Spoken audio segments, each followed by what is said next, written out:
Hello. Braden Herrington here with Davie Portman for upNXT. Postwrestling.com. Yes. Also, where else? Patreon. Patreon.com/upNXT is where you can go and you can help support us and all our causes. But you're listening to this show, it's free.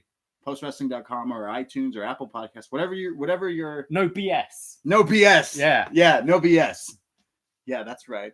Post Wrestling guys, they talk about whatever the stupid shows on TNT tonight. Yeah. BS. Yeah, you know why? It's the Wednesday Night Wars. Yes. It has begun. The war has begun. The Wednesday Night Wars. Or as I like to call it, Wrestling and Wine Wednesdays. Wrestling and Wine Wednesdays. We're lovers in this house. We're not fighters. We're pacifists. So yeah, actually, you were out during the day, and you came home and you were like, "Hey, there's a sale on this really nice red wine." Yeah. And I'm half Portuguese, but I don't really drink a lot of red wine. I like white. But I'm like, "What did you get?" You said you got a Baco Noir. Yeah. I was like, you know what? I might have to put on some sweatpants and go out into the world and. I must admit, I thought at first it was a bacon-flavored wine. Baco Noir. It had a picture of bacon on it. Oh no! What? Well, like on a label, like attached to it. Oh, that said pairs well with bacon. But I saw a picture of bacon, and then I saw Baco Noir and read Bacon Noir, and thought, "Is this a bacon wine?" And you know what? I'd try a bacon wine because that sounds disgusting. I fucking love bacon. Like artificially flavored bacon. Anything is disgusting. Like fake bacon flavor. Bacon toothpaste is a thing. I had bacon floss once as a gag gift. It was disgusting. Yeah, I love bacon. You even like the fake bacon. Yeah, actually, you cook so much fucking bacon. Bacon's amazing. I thought when I was gonna move in with a Brit that there would just be tea everywhere, and I don't know, lagers and ciders, whatever. But instead, it's just bacon. It's always bacon. What's wrong with that? No, like nothing. Like it's great, but you would imagine that the Canadian in the household would be the one, like insane. Like I'm not saying you insanely cook a lot of bacon, but you cook a lot. Bacon's popular in the UK. Is it? Okay, it must be because you cook a lot of it. Yeah. Like you love bacon. It's good. It goes with everything. Today I made a bacon like hash, not that kind of hash. Okay. A hash with like a sunny side egg on top with some home fries. So I was stealing a page out of your book with bacon. I understand, but it wasn't bacon wine. So for those of you tuning in for the first time, this is our bacon podcast where we talk mainly about bacon and occasionally a little bit about this little show called NXT. Yeah, there was a lot to talk about tonight. So wrestling was crazy. This was the season premiere, whatever you want to call it. This week of wrestling or sports entertainment, whatever you want to call it, is crazy. Yeah. And now I feel like we should like dissect things like step by step because there's a lot to take in. But first, again, like shout out to our Patreon supporters. Absolutely. We started this thing like 2 weeks ago now. Yeah. And we were like overwhelmed by all the support that we got and keep getting. And thank you so much. And we have some shows that are coming out this week that we're pretty psyched about. We've been doing a show called Was Next, where we review old NXT from the beginning. This last episode that we just did on our Patreon, the debut in NXT of Seth Rollins. Yeah. And it's so cool to go back and watch that. So we did that show. That's really cool. And Bray Wyatt is debuting soon too. It's crazy. But we're doing some scary movies for Halloween time. It's spooky season. Yeah, we're doing It Part 1. That just came out a few years ago. They added it on Netflix, so we're going to watch that and we're going to do it. But we have this crazy show coming out. It's debuting called Best Match Ever, where we pick a match and we dissect it. Is it the best match ever? And since Hell in a Cell is this weekend, we decided to start with the original Hell in a Cell, Shawn Michaels versus The Undertaker. Is it the best Hell in a Cell match ever? So me and you, we got in a little argument about what is the best Hell in a Cell. So we've been watching and studying Hell in a Cell, and we've asked our Patreon supporters for their feedback. We're going to do a show on that, and that's coming out this week. I'm actually so excited for Best Match Ever as a show. Yeah, so for our patrons, that'll be available tomorrow, probably afternoon, evening tomorrow. Yes. Once you've all listened to all your AEW and NXT podcasts, you got to listen to Dynamite away. You've got to get all psyched up for Hell in a Cell. Yes. And then probably Sunday morning, we'll be releasing the It podcast. Yes, but we have a whole month schedule that you did for us that we put up, and Post Wrestling puts up one too. So it's just crazy. So thanks to anyone who supports Post, and thanks to anyone who's supporting upNXT because we appreciate it so damn much. You have no idea. You guys are amazing. So tonight was crazy world of wrestling. If you are like us, you were maybe fans of indie wrestling or maybe New Japan, where you would see stars that became stars without the power of WWE, and they all disbanded, all came together. Sorry, not disbanded, but banded, and created AEW. Yes, and they debuted on TNT and on TSN here in Canada. But we did not watch that tonight, and that broke our hearts. I know, and, it hurt so bad. The realization that this is going to be the setup for now on, like that we're going to be watching AEW late. Did anyone? So you, we live together, and you said that we will not be watching both at the same time. We do an NXT podcast, and we got to be true to the gold and black brand, the yellow and black brand. So I said fine, but part of me was like, I want to watch both at the same time. So we were gonna watch it after recording this. That's what we're doing with more Back Noir. And realistically, our internet, whether it's the internet or the streams, had difficulty enough just with one on the go. Right. So that's where now people are like, hey, wait a second, you're Canadians. How did you watch? What are you talking? Privileges. Let's just say it's podcast privilege, and we'll leave it there. Yeah, sure. I'm just really good at Google. You ever Google yourself? It's fantastic. So we didn't watch that show, but it was a big deal for this AEW thing, and it's pretty cool. We went to Chicago for All In, and that at the time was like the biggest thing. But we had to support those guys, and we went with John and Way. We had a blast. So like, we're not. I'm joking saying it's the Wednesday Night Wars when I actually really support the other guys. Absolutely. I mean, if the schedules were different and AEW was Tuesday Night Dynamite and NXT was on Wednesday, I'd totally be watching both. Yeah. But they decided to start a war. And it was them. They chose Wednesday. Wednesday's been NXT. It's been our night for a long, long time. So we've been doing this show for a little while now, and Wednesdays are our night. And now we decided, going forward with the Patreon, we decided Wednesday nights are for the boys. Yes. Wednesday nights are for the lads. Wednesday nights are for the graps. Wednesday nights are NXT for us. So we watch NXT every Wednesday and then do this podcast. So that's our goal, and that's our plan, and that's what we're sticking to. But that won't stop us or discourage us from watching AEW because we are huge, huge fans. While we're just on the subject of the two things, I do want to just go into kind of the Canadian TV deals that have happened because I know the UK, a lot of AEW fans have been a bit peeved with the deal that they got, and rightfully so. And just looking at we're live on YouTube right now as well, and just looking at the chat room. Kevin has said if WWE put NXT live on the network, he'd totally watch both at the same time. Yes, exactly. Now, AEW did get a deal with TSN. Like last minute, apparently. Very last minute. I think it was yesterday or day before it was confirmed. Right. NXT, I believe, is going to be in like a reduced, it's putting the best, like an abridged version on a Friday, and you can watch on a Thursday. And I think that is going to affect things. It's very interesting because I work at a news station. It's my other job, like behind the scenes kind of stuff. And I was featured in TV. The back of my head was featured because some guy at my work was being interviewed. Right. And he was interviewing because he owns some station here or something where they buy rights to movies and they stream them. And now they want to sue anyone that's bought these like Cody boxes that illegally stream movies. Okay. He's trying to sue people. Right. He's trying to sue the companies, Best Buy, Canada Computers, and anyone who's bought one. And I'm like, dude, you have no chance because it's just like if you make your content unavailable, their thing you have to go through hoops to get. Yeah. And I'm like, it's your own kind of problem. I will always pay for content if I like it. I pay for my music. I pay for things that I really want. I pay for my Netflix because I want it. I don't pay for WWE Network because I have an amazing roommate who has it and I can leech off of. But I would pay for everything. If I got to watch NXT on the WWE Network, then we pay for it because that's what we want. But when you literally tie our hands, you were saying it's like sports, right? Completely. If I don't know.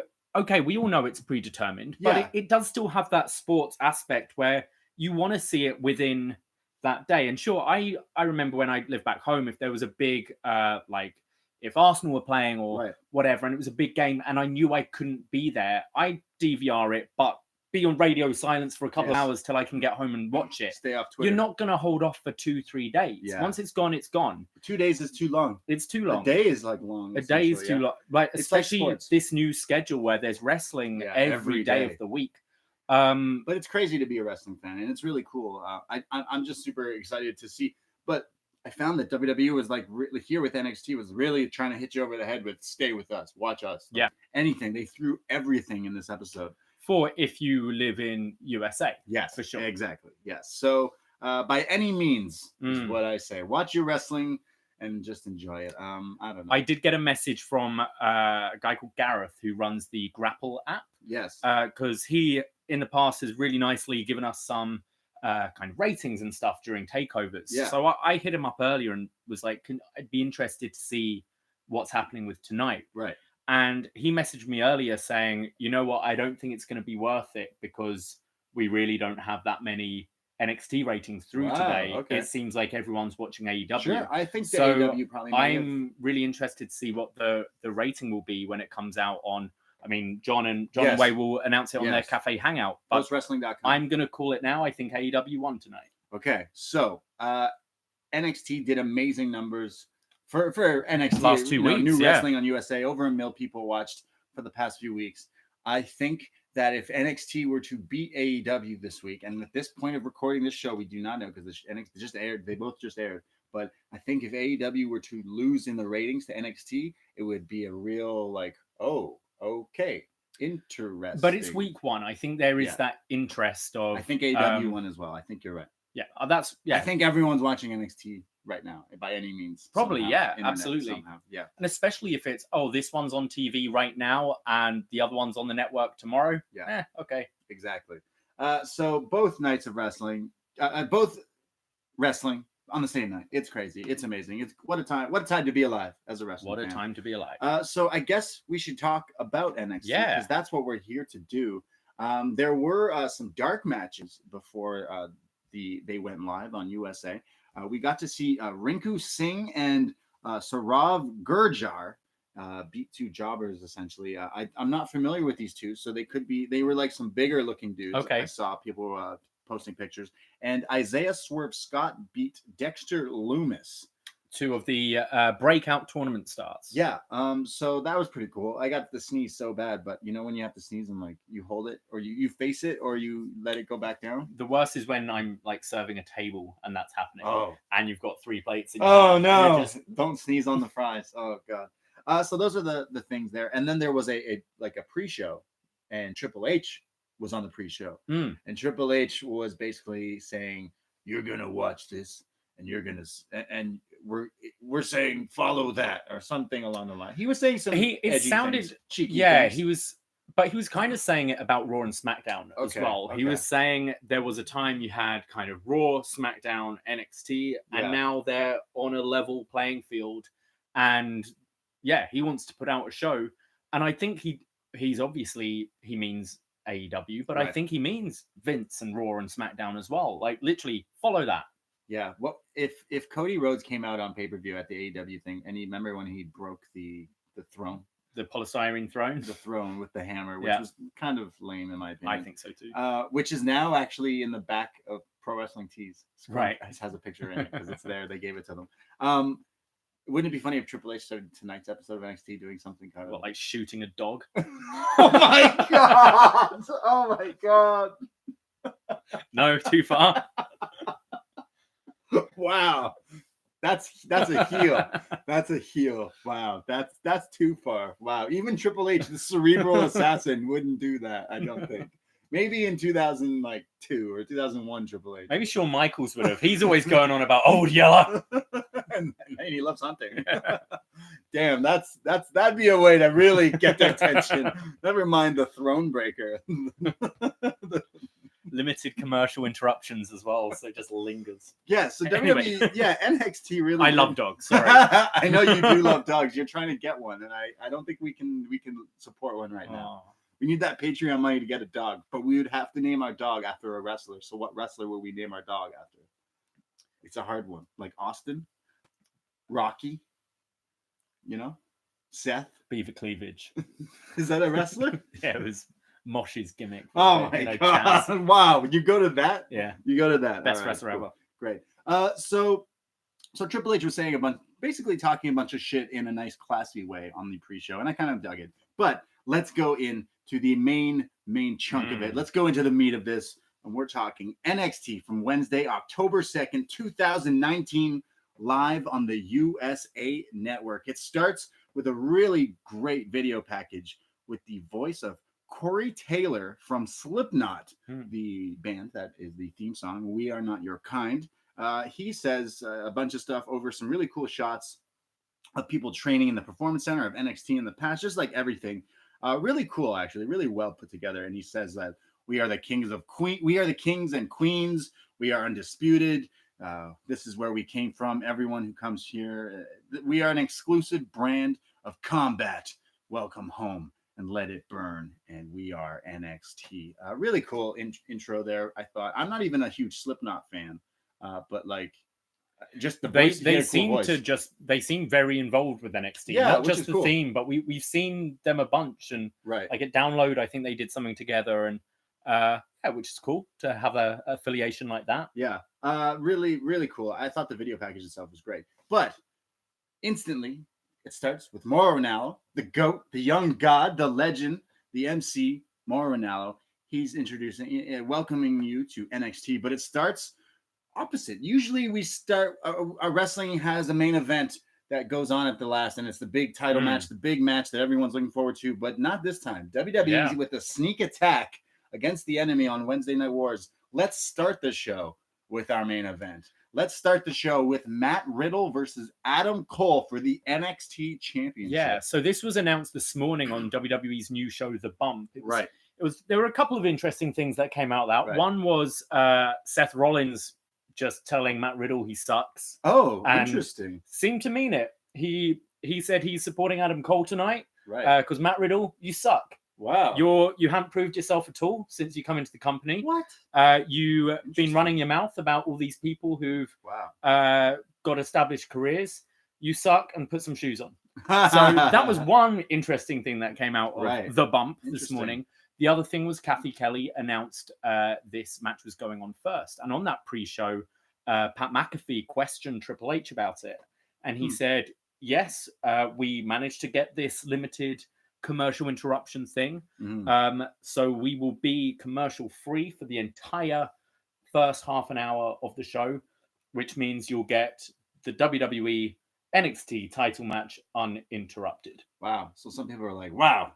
Sounds like they are on a bump. What? No commercials? That's insane. That's crazy. Which I think is cool, but I kind of when you want to believe that this is real, and WWE don't do time limits. They're not saying the next match is a 30-minute time limit. You go, oh, so it's going to end. However, they did not go to break for quite a while. Even after that match, I thought 40 minutes. I think it was like 40 minutes. Yeah, it felt like quite a while. But that was very cool. Like WWE pulling out all the stops. Yeah, they really were not messing around. Triple H is like, yo, you want to play, and then we'll play. Because like that was pretty cool. They start the show with the world title match, and if that already doesn't scream watch this, then the guys in the match do. Matt Riddle, Adam Cole, like they're amazing. I've been waiting for this match for a long time. We thought this would be our main event at TakeOver Toronto. Yeah. But we get to see it here. TakeOver USA is what I'm calling tonight. We should point out as well, just we glanced over it, the opening video package ended with the NXT logo on fire. Yes. Very similar to WCW, AEW, the TNT, the fire, NXT on fire. Yeah, let it burn. That made me kind of laugh because I was like, wow, that's really WCW vibe there. Really cool.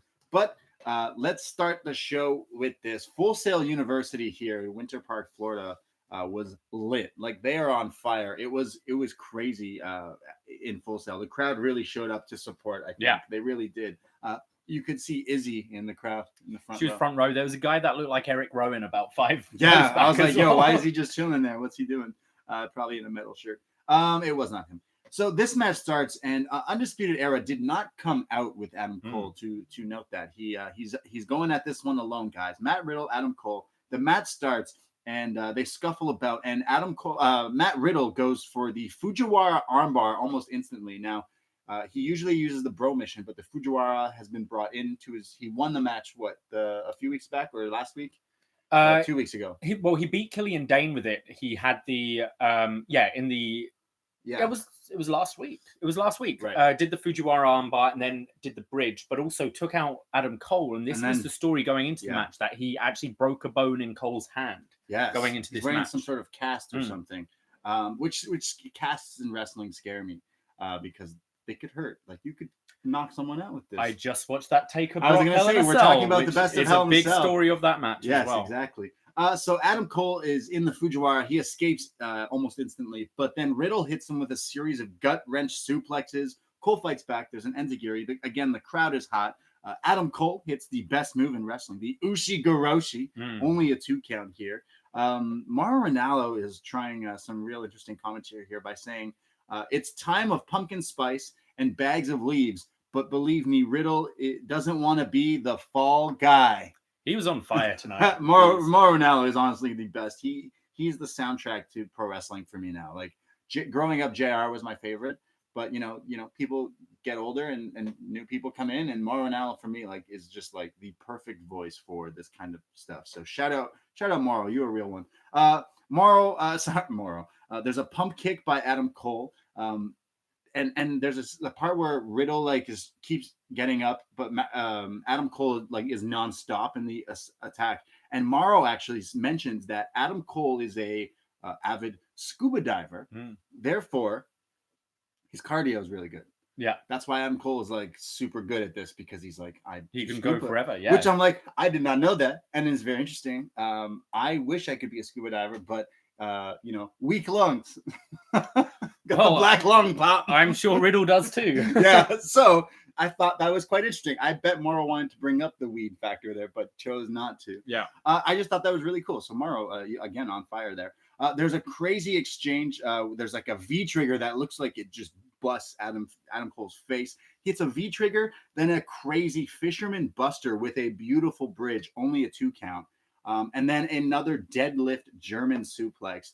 Matt Riddle, in fact, does have good cardio. It was like a release German, and there were a few on this entire show of these release Germans, and Riddle, it looked like Cole landed on his head. Yeah, one of those. Super high and a crazy angle.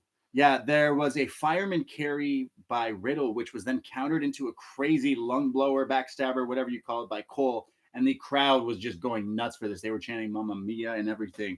There was another slugfest, and Cole does a really heel thing here. Now, again, Matt Riddle does not wear wrestling boots.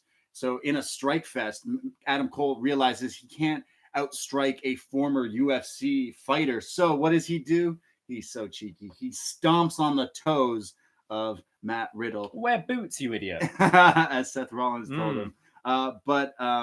So he stomps on that, but then hits him with a super kick, but then eats another V trigger. And this is the German suplex where Adam Cole just landed on, I don't know how he got up after this.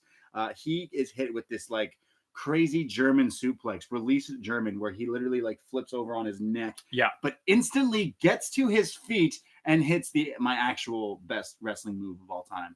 It's the suplex lift into the Ushi-Goroshi, or as I call it and you call it, the sushi Goroshi. And only a 2 count. Oh man, this little exchange here we were jumping out of our seat. This was main event level match. Because first of all, it looked like the German killed him.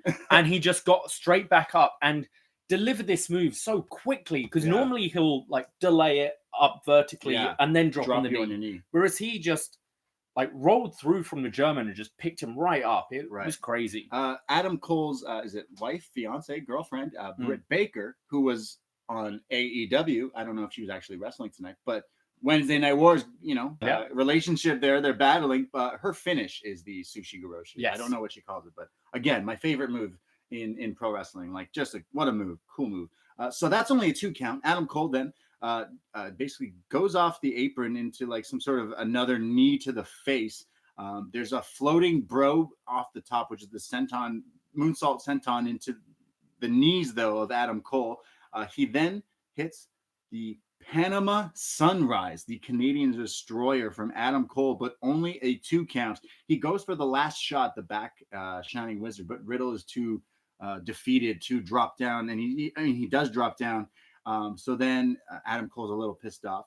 He then goes for another Panama City, but then that's countered into the bro to sleep.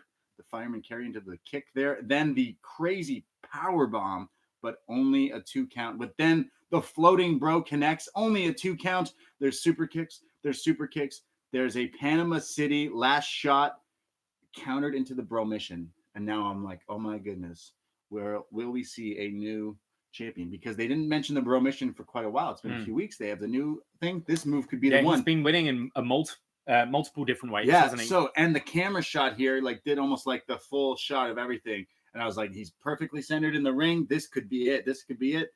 He gets out of the bro mission, but instantly Adam Cole is put into the Fujiwara armbar. This move is awesome. I love putting people in this move. It's fantastic. Adam Cole somehow gets out of that. There's roll-ups, there's countouts, there's kickouts, there's the last shot, and Adam Cole retains the NXT Championship. What a match. This was takeover level quality of a match here. This was fantastic. Now, we should note that they tried to make out that Cole used the cast, basically, that got him the advantage at the end. It kind of seemed pretty clean to me. Yeah, but that was definitely what they were trying to sell on commentary. I don't know if it was maybe slightly just muffed in the match. Yeah. But that was definitely what they tried to sell on commentary. What a crazy match, though. Yeah. It seemed like they were like all the stops. It seemed like they were wrestling at the speed John watches his movies at like 1.5 speed. It just seemed that bit quicker. It was crazy.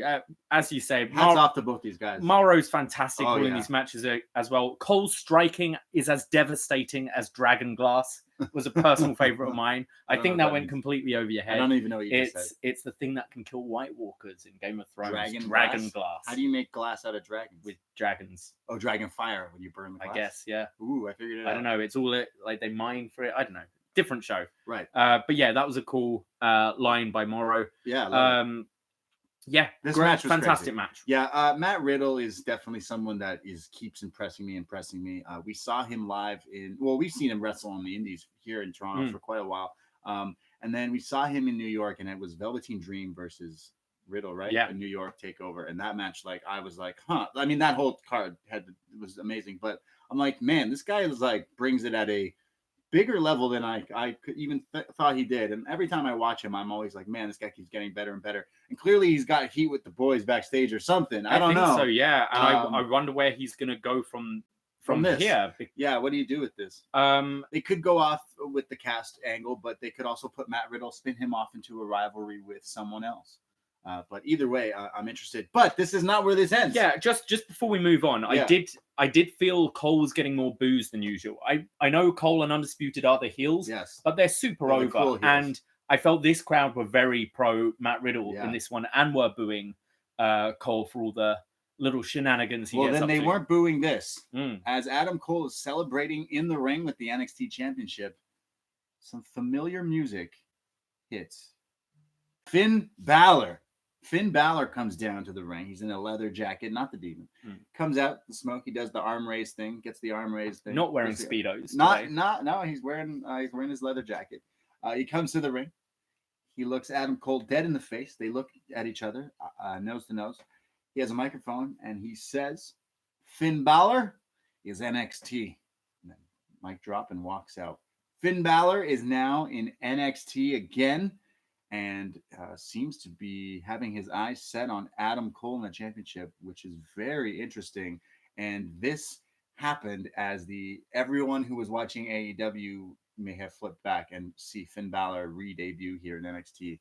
A good call on the part. Finn Balor has kind of been lost in the main roster. I don't watch a lot of main roster, but as I'm concerned, it was since the injury. He kind of has been not at the level that he kind of was. Maybe they lost faith in him. This could be a cool way to reinvigorate his career. We need stars on NXT. We need big faces. And there's a lot of guys that he can mix it up with that I think could be good for everyone. I'm not the biggest Finn Balor fan. And I know that with the look on your face, you're going to say something different. I don't know. I'm not quite sure how I feel about this. Okay. Yet. I'm going to wait, see how it plays out. I think NXT has changed a lot since he was there. Yes. The story they'll definitely play is he's the longest reigning champion in NXT history. it's become a lot more, although the focus is always on the matches, I felt the story element of NXT really built up in the last 2 years. Yes. And I don't know if Balor will be able to carry the weight of some stories as well as your Gargano. Adam Coles, your Garganos, your Ciampas. Wow. But you're right, he has been lost. I think this is probably a good move if he is staying and is going to be a top guy there, rather than just moving a mid-carder over to of just this is a good be spot. in another limbo. I think Breezango are in essentially the same position as they would be on another roster.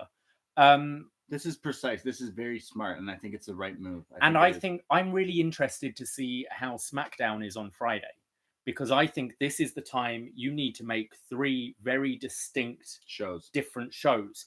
I think SmackDown needs a new set and everything. Okay, I saw someone tweet this, and I'm not saying this, but someone said NXT, the show where little guys wrestle.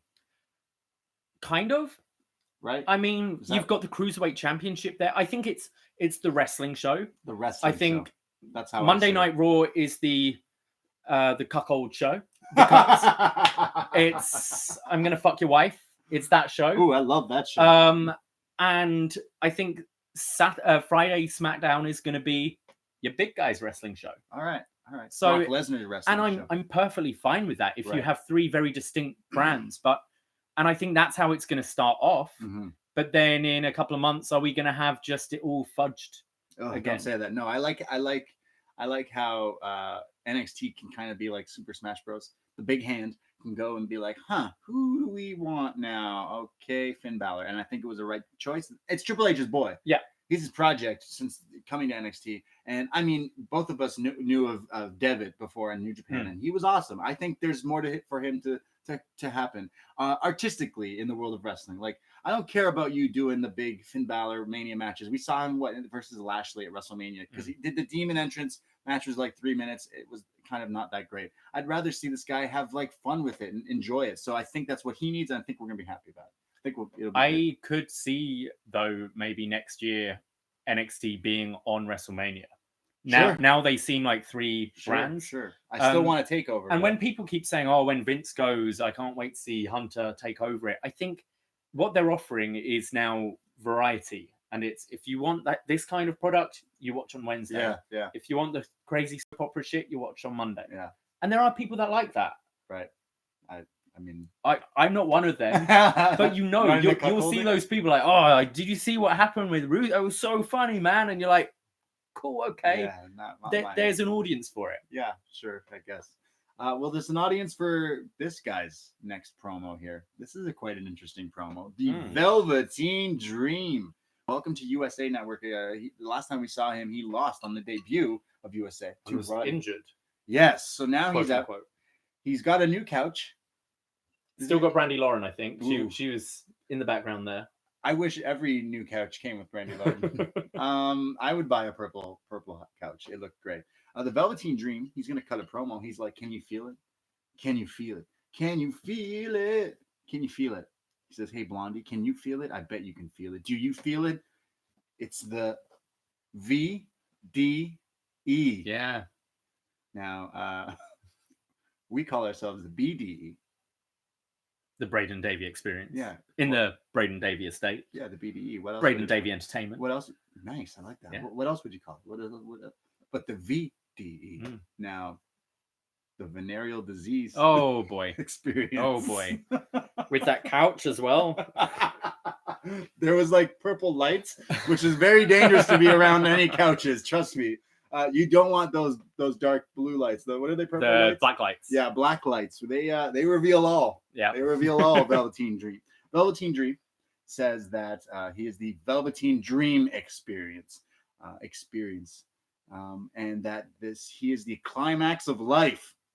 So yeah, he's pretty cheeky, as I was saying. This promo is very interesting. He says that make no bones about it, Rod. You see, Roddy. The Dream isn't complaining about how you beat me and you took my title. I'm not complaining. And you see, the Dream has never complained about taking on one man, more than one man at a time. Cheeky. Yeah, so he's already making more sexual jokes. Velveteen Dream. He says, Roddy, how about this? I challenge you again for the North American Championship. He wants a rematch. He says, step into the spotlight. I'll let you step into my spotlight once more. But this time, I want to see if you're man enough to perform all on your own. Step out of the shadow of Undisputed Era and face me. Because you know, I know, and they all know that the dream over. Boom. Purple haze.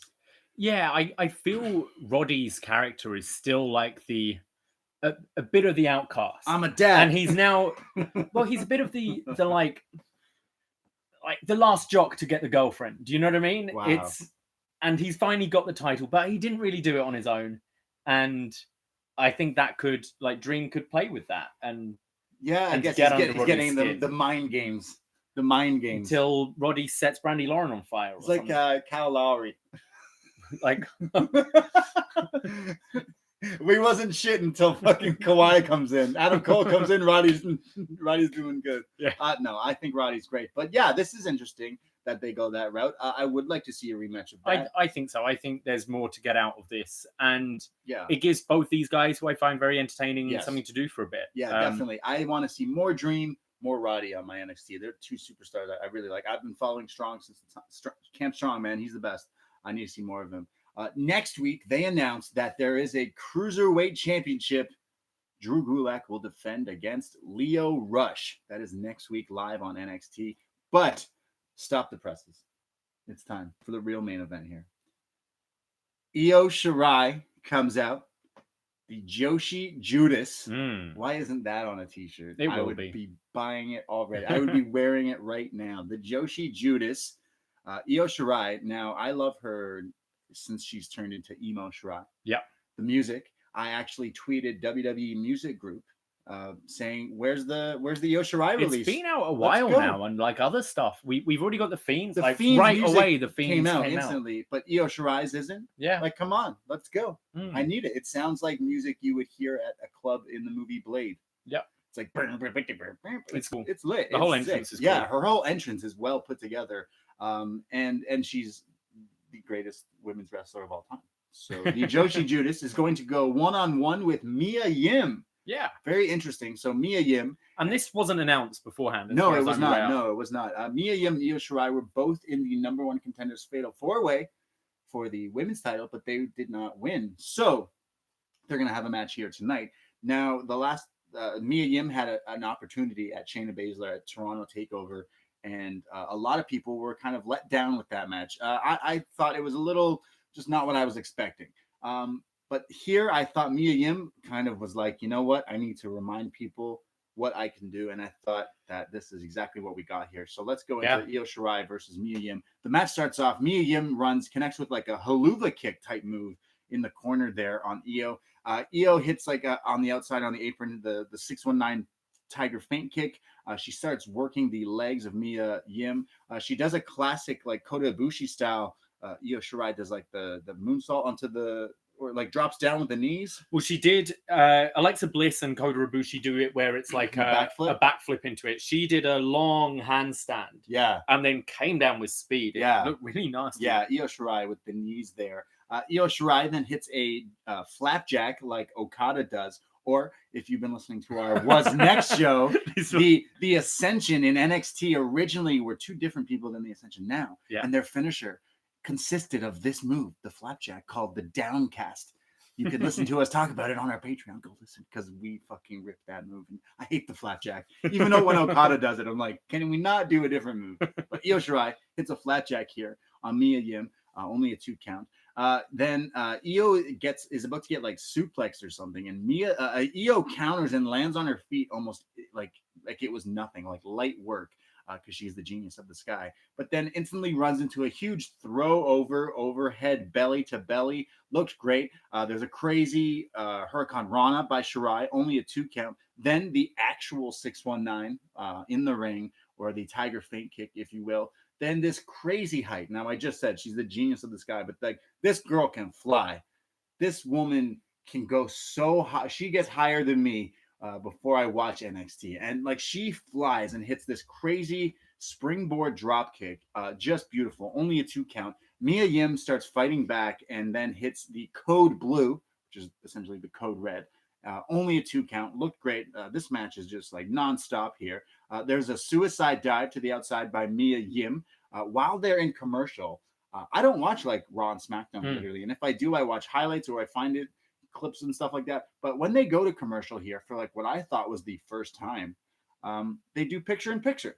You can continue watching the match while USA airs the commercials in the little thing. I don't think they've ever done this with Raw. They've definitely done this with SmackDown, but not for the whole show. The whole show you could watch picture in picture with this. Well, I thought this was very interesting. So I can still watch the match. Obviously, there's no commentary and no sound because I'm watching the ads in the bigger screen. But I was like, okay, cool. So during the commercial, the match is continuing. And I found that through the rest of the night, like there's some crazy spots that still happen during commercial. Yeah. Mia Yim hits Eat Defeat, which is one of her signature moves here. And it's hit during the commercial, and Io Shirai kicks out. They come back from commercial, and they continue. There's a superplex that's just crazy from Io Shirai. She then, they're fighting up top. Io Shirai hits some sort of kick, then goes up top, and almost like out of nowhere, Io Shirai with her beautiful moonsault, picture perfect, the best moonsault in the game, and wins, beats Mia Yim here. Io Shirai, the Joshi Judas, the greatest women's wrestler of all time. Io Shirai. Shirai gets me high. Oh, Io. Oh, yeah, Nigel was talking about that moonsault and was saying about how she dives low, which gets the speed so much quicker. So it actually hurts more. Whereas it looks like a Charlotte moonsault looks beautiful. She gets so much height from it. Yeah, but realistically, this would hurt way more. This one would actually And sometimes she just lands with her knees in your stomach. Yeah. I found the commercial thing interesting because we're so used to, I think it gave us an insight on Triple H's view of wrestling. Now, I think it was a mistake having Mia Yim's finish or one of her finishes in the commercial because as watching from home, you check out a bit. So you don't get the idea of Io Shirai's kicked out from a near fall. And even when it's picture in picture, you can't concentrate as much as when you're actually focused, commentary's going. Yeah. But what they didn't do, and none of the matches did this, was go to commercial, rest holds, fall to the outside. Yeah. And the effect of not doing that is you keep the crowd there. I remember listening to Wade talking about SmackDown he went to with his girlfriend and some friends recently when they were in Toronto, and said that the crowd just dies because even though you don't officially know it's a commercial, no one says it's the commercial break now. Right. You know it is because they put a chin lock on for 3 minutes. Yeah. And I think the effect of this... I've seen wrestling where they even cut promos and stuff. Like Jericho would do that a lot when I would go to lots of bras like years ago. Yeah. You knew a commercial because the camera guys would all like duck down for a sec, like should be chilling. And then Jericho would grab the mic and be like, I know I'm Canadian, but Toronto sucks. Boo. And then like he beats on him, comes back and the crowd's hot from talking shit. I think it's a great idea keeping the action fast and exciting during the break, but don't do near falls because I know the crowd watching at home, I don't think quite get that excitement. Now, like I'm not an old head. I'm in my late 20s. Wrestling is different now than it was. And like fuck like a Jim Cornette type who's like, oh, you got to have the rest holds and stuff like that. Like things have evolved and stuff like that. I'm not saying don't sell, but rest holds can kill a crowd instantly, and we're just like, there's a time and a place, and they're done for a reason. And I don't need to see a lot. The thing is, we see them as rest holds. Yeah. If you're applying a submission, I call it go on your phone hold. Yeah, where the guy's struggling. Yeah. Sure. Yeah, apply it. And I think it's something that Pete Dunne and I think Daniel Bryan always do very well. Every hold means something. Exactly. So even if it is a hold where you can be taking a bit of a breather, they are selling and they're working it. But when you're just putting your arm around someone's neck and standing there doing nothing, that's a rest hold, and that isn't driving the story. That's telling me to go. That is telling me that you're dragging a 5-minute match into a 20-minute match. Well, I'm happy we didn't get to see that in this Io Shirai Mia Yim. I thought this was fantastic. This was great. This is the best Mia Yim's look. Oh, we've been saying because we've seen her a bunch before going Smash to WWE. Wrestling, and we've said how much we like her, and it just hasn't connected. Yeah. And although she took the L in this match, I thought both women looked great.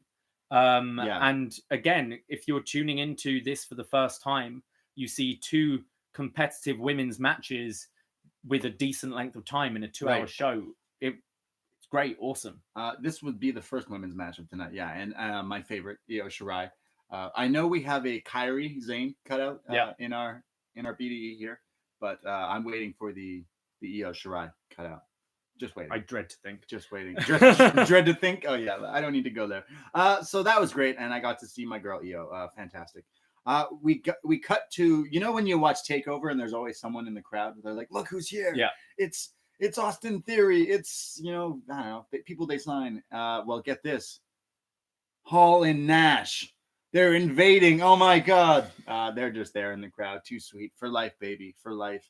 They probably did their pose and then left. Yeah, that's what always bothers me about this. When you're here, you just see them go. When you're at the event, you see them go sit down for that shot, and then they fuck off.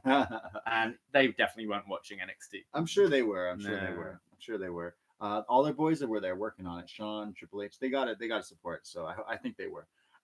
We cut to the Street Profits. It shows them arriving today, and Montez Ford has a little arm candy here. Bianca Belair. Yeah. It's kind of like the first time they're showing them like as an on-air couple, I'd say. They're arriving all looking swagged out. Very swag. Just dripping in finesse. Looking good. And I don't know where he got that red cup. It was like come out of nowhere. Mr. Anderson just pulling it down from the sky. Yeah, interesting. Yeah, red cup. Very cool. So there's just a Full Sail student like stood on a ladder, like, dangling this red cup for this really cool shot. We get a vignette, a video package here for someone who's returning soon to NXT, Tegan Knox. Now we've seen her in the Mae Young Classic, and she was taken out with a crazy injury. So a lot of people are high on Tegan Knox, and they're promoting her for NXT and not NXT UK. Isn't that where she's from? That's how. Well, she hasn't been on anything yet because she was in the Mae Young Classic last year and was one. I know Michael Cole throughout the tournament was in this video was Michael high Cole's on her, voice, yes. And it was really unfortunate. It was during a match for the Mae Young Classic where I believe she tore serious injury, tore a load of ligaments and tendons in her knee, and she tried to continue the match. It's a really heartbreaking match to watch because you really see her try to continue, and she just breaks down into tears. So her comeback, I think Full Sail's a great place for her to go back because they know their stuff. They watch the Mae Young Classic. And if she can stay healthy, she could be a great addition to the women's division. Definitely. I know a lot of people that love her. So Scrump's favorite women's wrestler. Yeah, definitely. Our next match, get this. Live on USA Network is NXT. Wouldn't be the same without Mr. NXT, Johnny NXT, Johnny Wrestling, Johnny Gargano. My best friend. Your best mate. Your best mate. I thought I was your best mate. Sure. Johnny Gargano. Johnny Gargano's 1B then, yeah? Yeah. Johnny Gargano, you slid into his DMs and we had him send in a video for our TakeOver tailgate. Shout out Johnny Wrestling. I was missing him on my NXT. Yeah, it felt weird it being third week on USA and now we get him. Well, get this. He's going to go one-on-one with Shane Thorne, the Aussie. He comes down with a really cool-looking jacket. It wouldn't look good on me because I'm nowhere near in good shape to walk around with my shirt off like that. But cool jacket.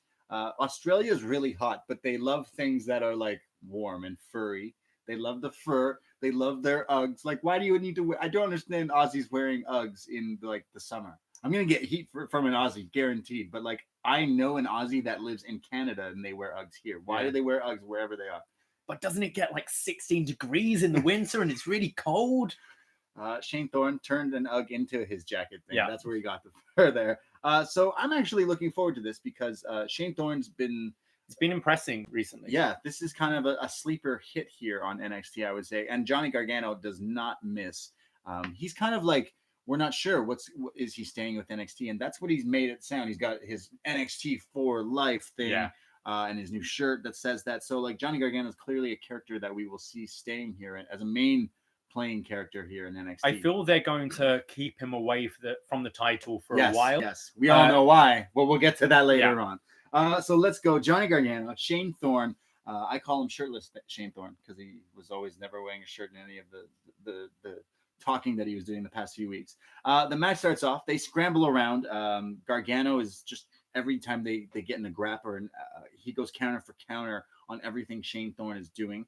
They go to break, and it shows Shane Thorne is like pulling on the arm and then pushes Gargano's head against the ring post, and is like really like pushing his like almost like his temples against the ring pole, which could literally kill a man. And that was during commercial break. They come back. Oh, sorry, it's still a commercial actually, and there was a tornado DDT attempt on the outside, but he gets thrown back first into the apron. And then get this, they come back and there's a rest hold on. I was like, what? There was cool moves, but then it wasn't for long. No, it was very like instantly going into something. Johnny comes back with the kicks. Call him Johnny Kick. Shane Thorne goes to the outside, and Johnny Gargano hits a suicide dive. Back in the ring, hits his patented slingshot spear. Goes for the tornado DDT, which now Morrow mentioned that it has a name for this tornado DDT that Gargano's been doing for quite a while, called the is this the slingshot DDT? Sorry, this is the slingshot DDT that he's won matches with.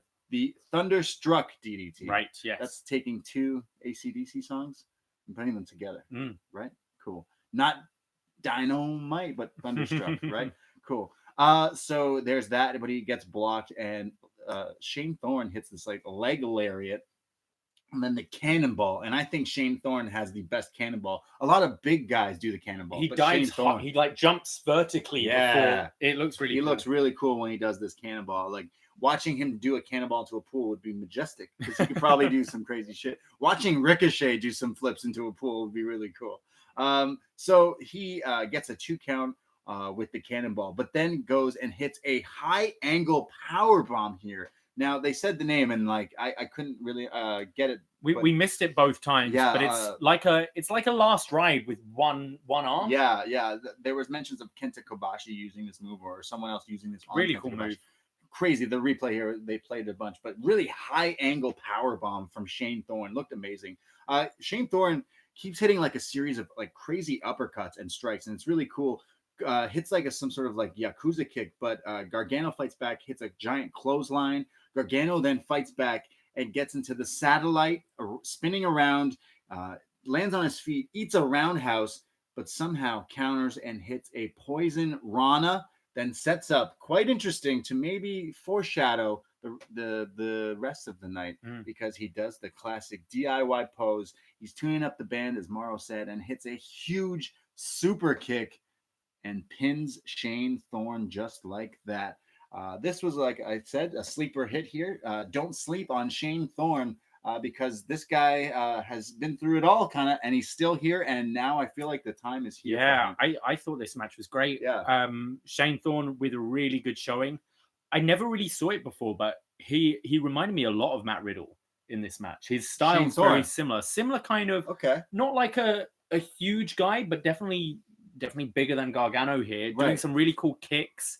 A lot of the moves was very similar, just very crisp and clean, everything he does. Yeah, definitely. And I think if they can continue giving him the mic as well, I want to see him kill more of these breakout tournament guys. Could be the gimmick, because he's taken the loss now against Gargano. I think it was important for people coming to NXT new, fresh eyes, to see Johnny Gargano, definitely see that he's a big deal and see him win. I think that was very important, and I think Shane Thorne was a great guy to have that against.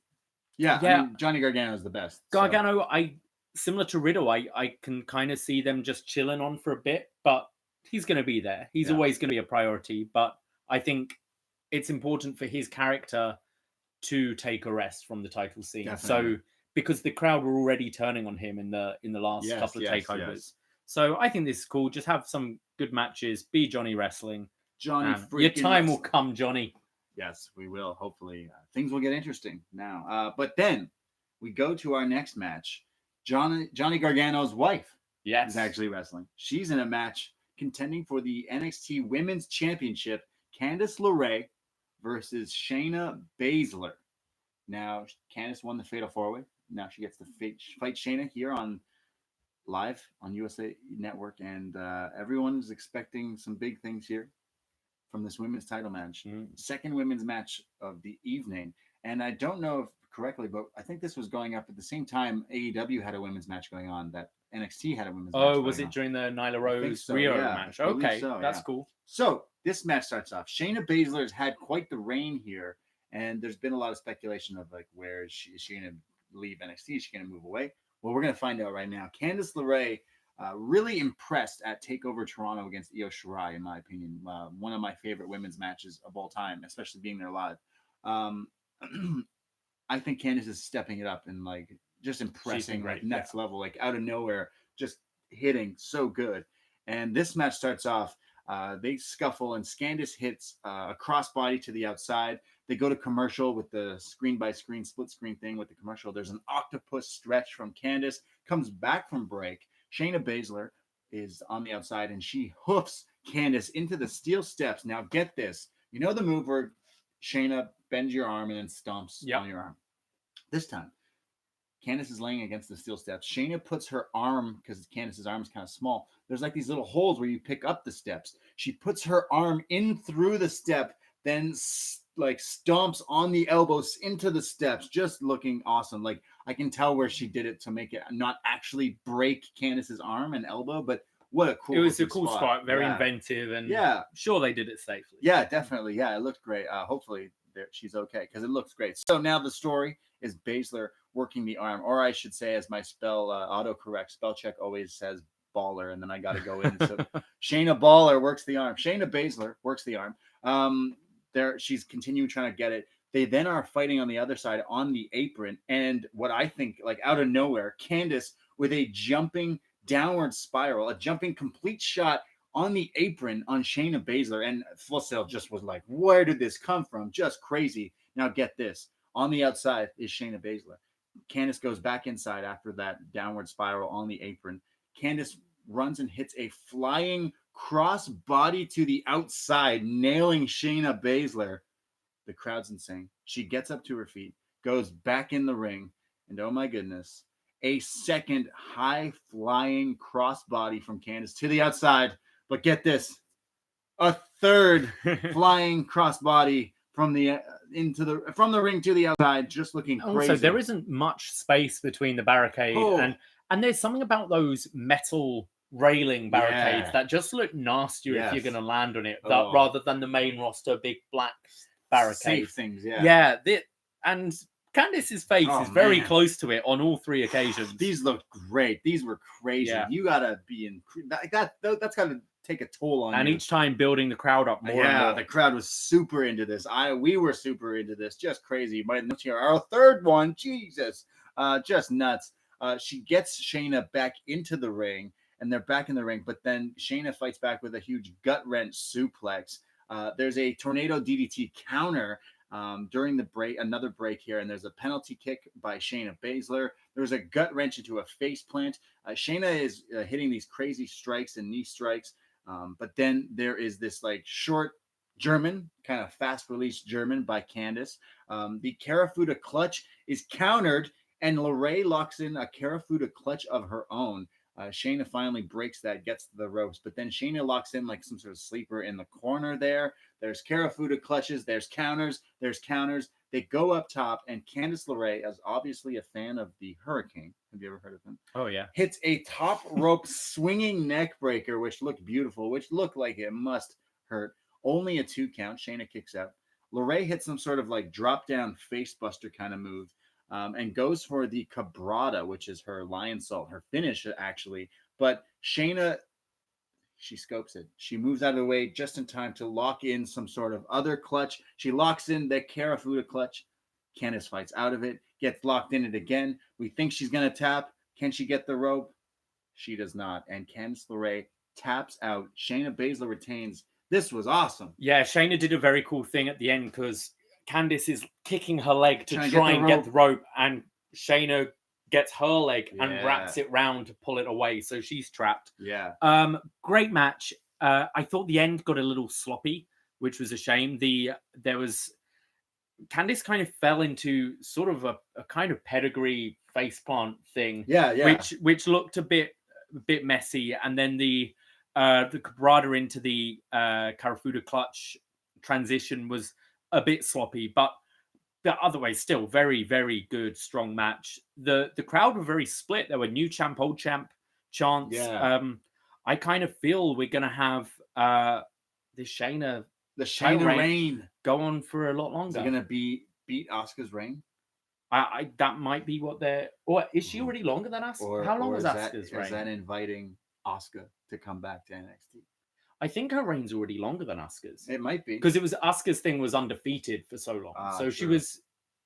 she was beating people for a long time before she was champion. Interesting. But yeah, I thought this was a fun match. I think Shayna Baszler really impressed, and I thought Candice LeRae was just super impressive. Like stepped up definitely and made big match. Candice. This is definitely the dynamic you need for Shayna Baszler against the slightly smaller, quicker opponents. Her matches against Io, Kairi, and Candice have been fantastic. However, the Mia Yim one didn't land as well, but they're more similar size and style. So this kind of had like the firecracker feel as well, though, where like it was kind of like even there wasn't too much slow spots because it was like it was good. She was fighting. She's like similar to the Johnny Gargano story. Candice is like, you know, the underdog fighting the smaller, like fighting, you know, classic baby face. I thought this was really great. This is the best Shayna match in a little while, definitely. I would say this was great. Women's wrestling very strong here on NXT. 2 matches that just like really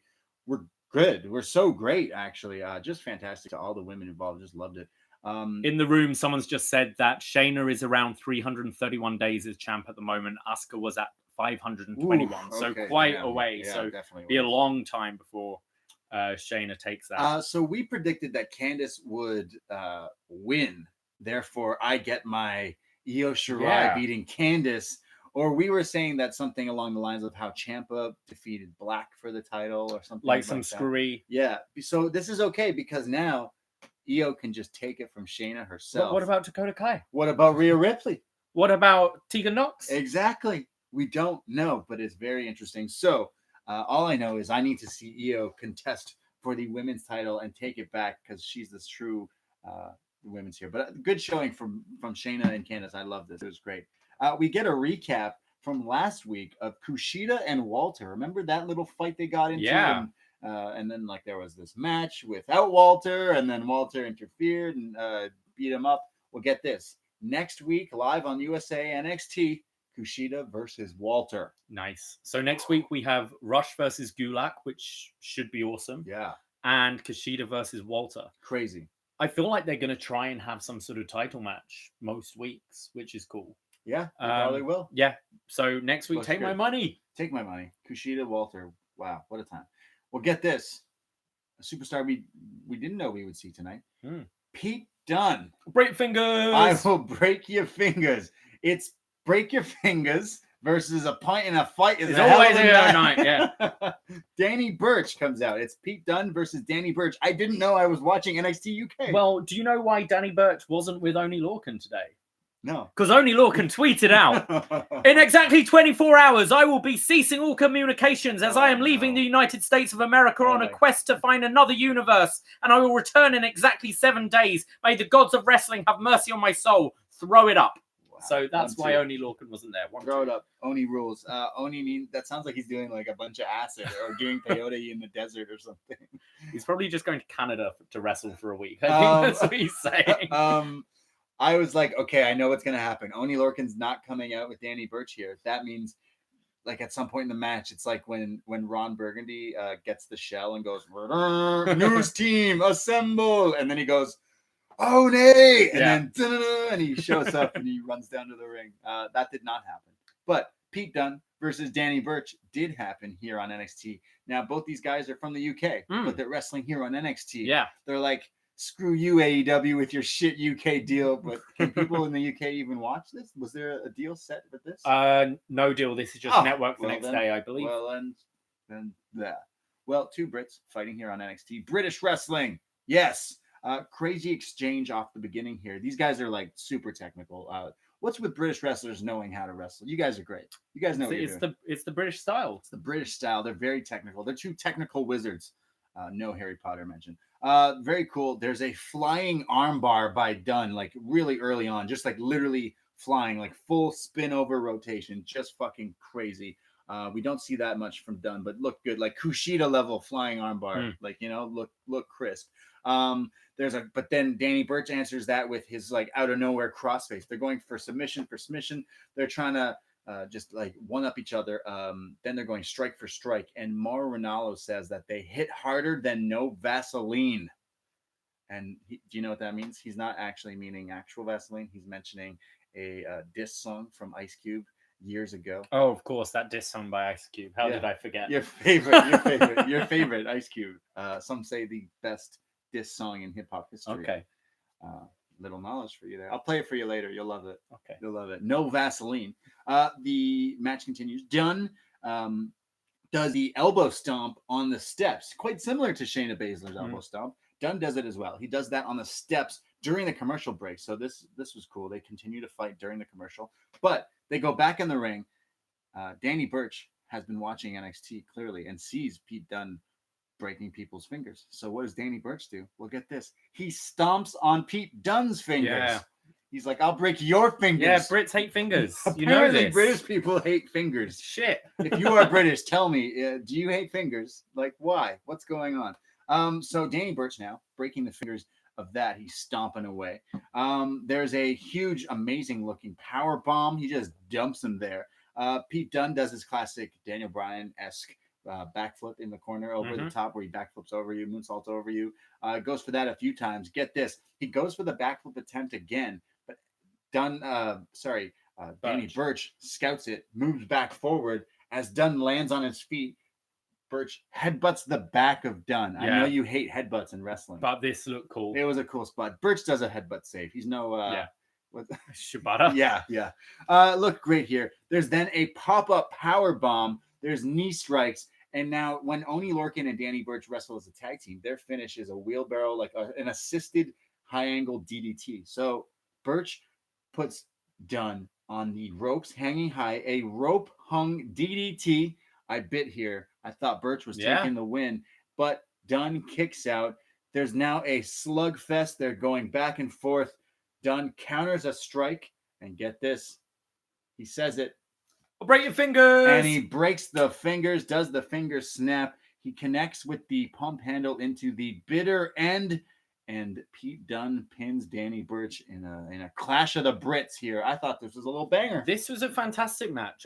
Came out of nowhere. I was very surprised that it was on this week, especially it being such a big week. Pete Dunne's a big name, but Danny Burch is great. Yes. But I wouldn't see him being the guy they'd want to put out on this big show. Sure. But glad they did. I thought this was a lot of fun. This was very good. Yeah, they're going back and forth. There's flying arm bars. There's finger breaking. There's just a little banger I didn't know I needed in my life, but I'm glad I did. Shout out Danny Burch. I've been watching this guy in NXT. I've been watching NXT doing silly podcasts about it for a while, and he's just been there, and like now he's in a tag team. I think he was in the first class of NXT. Like he went away for a bit. Bless him. He's been there a long, long time. He's hella entertaining. Him and Oney Lorcan are just on the next wave. I dig him, and Pete Dunne too. And I love him breaking fingers. But then we go, wonder what's next for Pete Dunne. Well, we find out Pete Dunne celebrating in the ring is now attacked by Damian Priest. Yeah. Now their lights are off and there's just a spotlight, and that just stays there. So he attacks him, hits the reckoning. I think it's the roll of the dice, the crossroads, if you will. That's the other show. That's the crossroads. Is that on the other show? Hits the roll of the dice, and then does his arrow pose, and then the screen lights up and says Damian Priest in fire. So I'm glad there's some direction now. They've had Damian Priest been coming on, having matches, being fine. But I think it's time to have a program, and Dunne needs a program as well. So I think this could be good.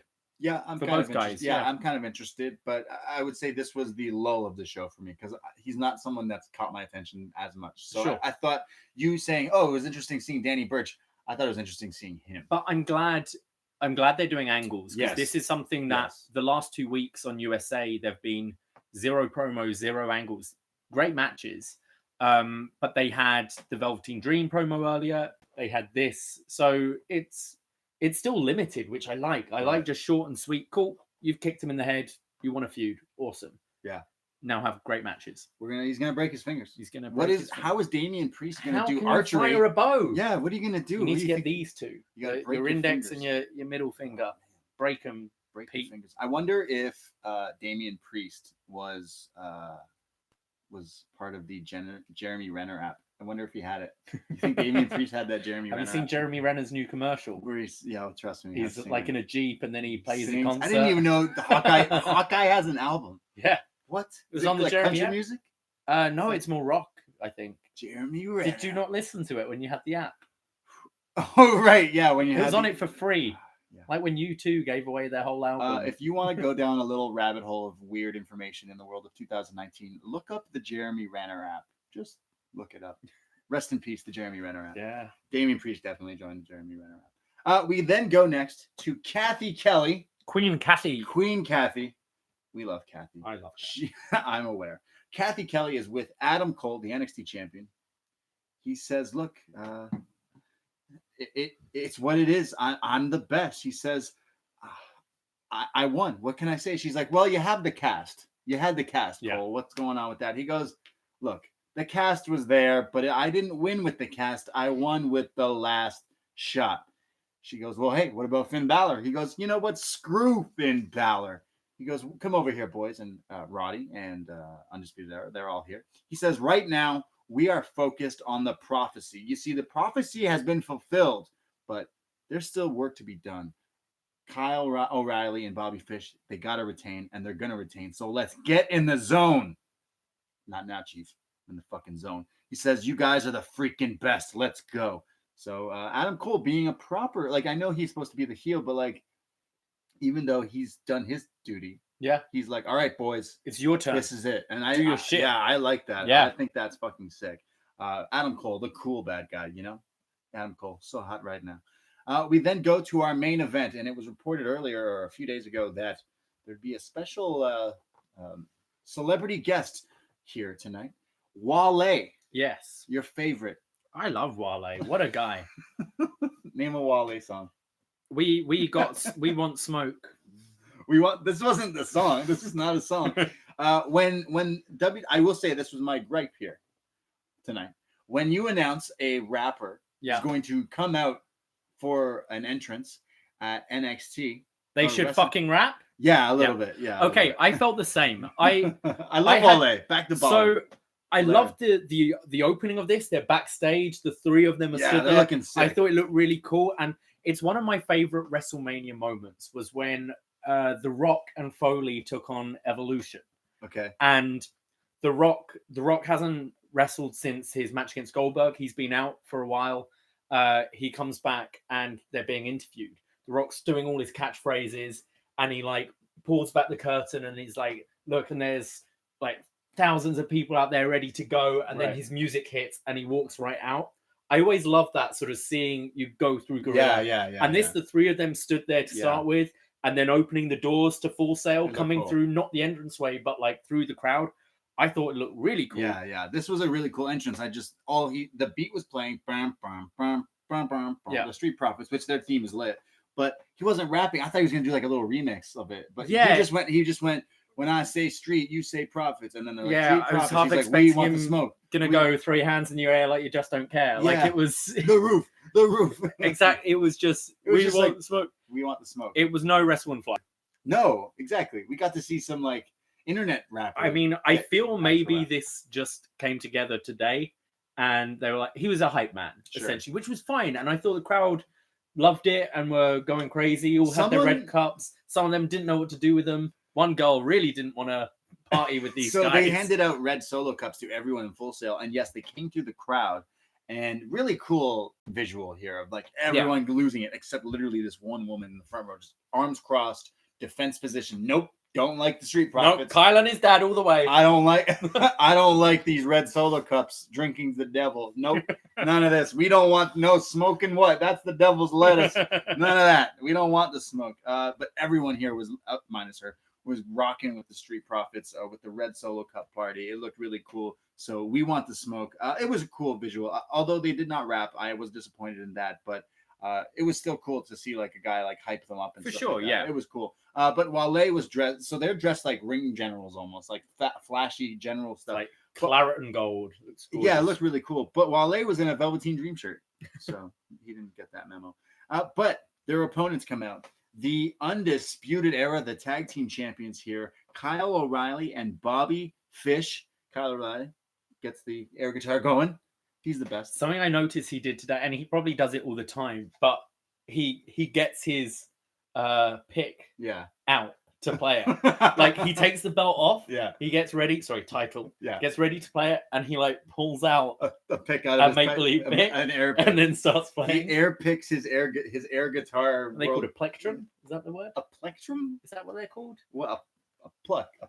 Oh no, you got. I think the technical. Yeah, I think a pick. Maybe I'm making things up. Yeah, maybe. Well, everyone knows playing with the pick is better than he's. I'm gonna put it out there. Better air guitar than Tanahashi. You want the smoke? I think he's more out there because he's doing the kicks and he's doing. He was really going. He is really doing the kicks. He's doing the can. Pretty he's much. Like, I'm live main eventing USA Network. I'm doing air guitar all over the place. Look really cool. I love these guys. They're like the jockey dudes. So Street Profits versus Undisputed Era for the NXT Tag Team Championships. The match starts off. Dawkins and Kyle O'Reilly square up, and they're going for like holds for holds here. But Kyle gets a little pissed off because Dawkins kind of like out wrestled him a bit, and Kyle O'Reilly's the real technical one. But Evolve will do you well. Oh yeah, especially Angelo Dawkins. Guys, just look at Babatunde. Angelo Dawkins has come so far, in my opinion. So he has become a really I wouldn't say he's a technical wizard. I really like him. Yeah. He's gotten been good. So Dawkins there is like outshining Kyle O'Reilly. So he tags in Bobby Fish. He comes in and they start going toe to toe. Tags in Ford. They go to break. During the break, they show me what's happening, which is cool. There's like handspring drop kicks from Ford. Kyle then does a mock of the dance of the Street Profits dance. So it's not like quite not the Bobby Shmurda, but like they're like weird dance, which I'm sure is gift already, which we'll find. Yeah. Kyle O'Reilly just ridiculous doing this. So funny. Kyle O'Reilly then starts beating up with the palm strikes. Like I love a good fucking palm strike. You would fuck some. I watched a horror movie today, and I'm blanking on what movie it was because I literally did like a little horror movie marathon. Right. I went through all the shitty Netflix horror movies.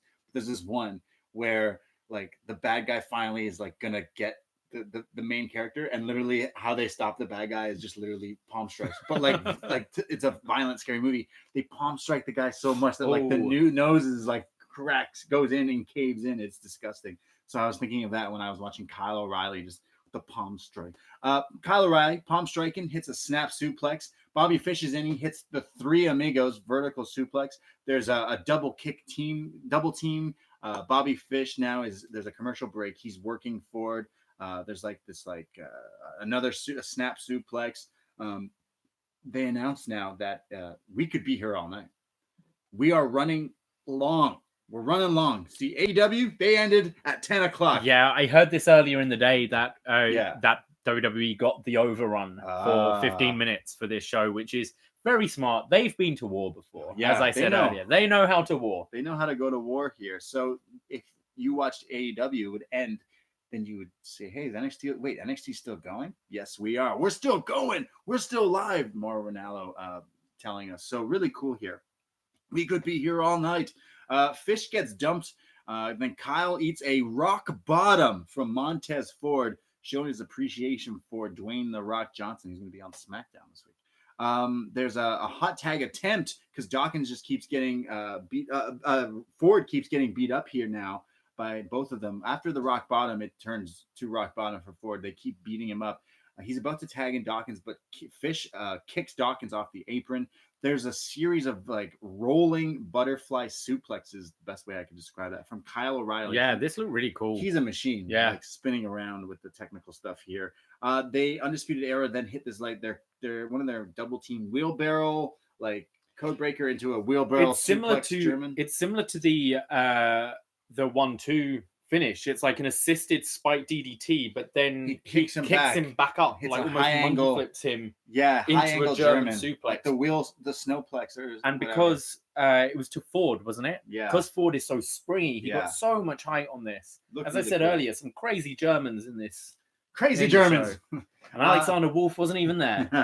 There's an abdominal stretch by Bobby Fish, and the referee's distracted, and like O'Reilly's on the apron and like grabbing his arm to like add leverage, like the classic heel, like holding him there. Montez Ford's getting beat up, but get this, he finally makes the hot tag to Angelo Dawkins.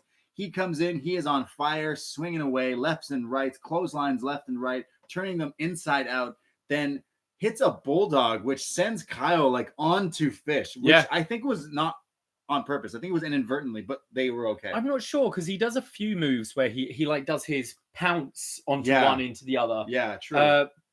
But yeah, cool. it looked great. He's on fire. Dawkins hits his 360 splashes in the corners on both guys. He goes for a spear on O'Reilly. O'Reilly jumps above it. So underneath the jump, he actually gets to spear Bobby Fish. And I like Dawkins' spear. It's like a football tackle. Yeah. It's like he hits you and takes you down. He's a big boy, isn't he? Yeah, big lad. He looks like a football player, you know? He's big. So he spears Bobby Fish, but then he gets up and turns around. Kyle O'Reilly sends some axe kicks his way, but then gets in like a crazy, like the Taz capture suplex that Taz used to do, where you like cut the guy's leg too, and then you totally hoof him all the way over. Just look crazy, but only a 2 count. This is just not just nonsense here. This is craziness here for the main event here in NXT. Fish attacks the leg, goes for like a dragon screw type move. Kyle goes for like a diving knee drop, hits in the knee bar. Now we think that this could be the end because we've seen them win matches with this deadly knee bar once they attack your leg.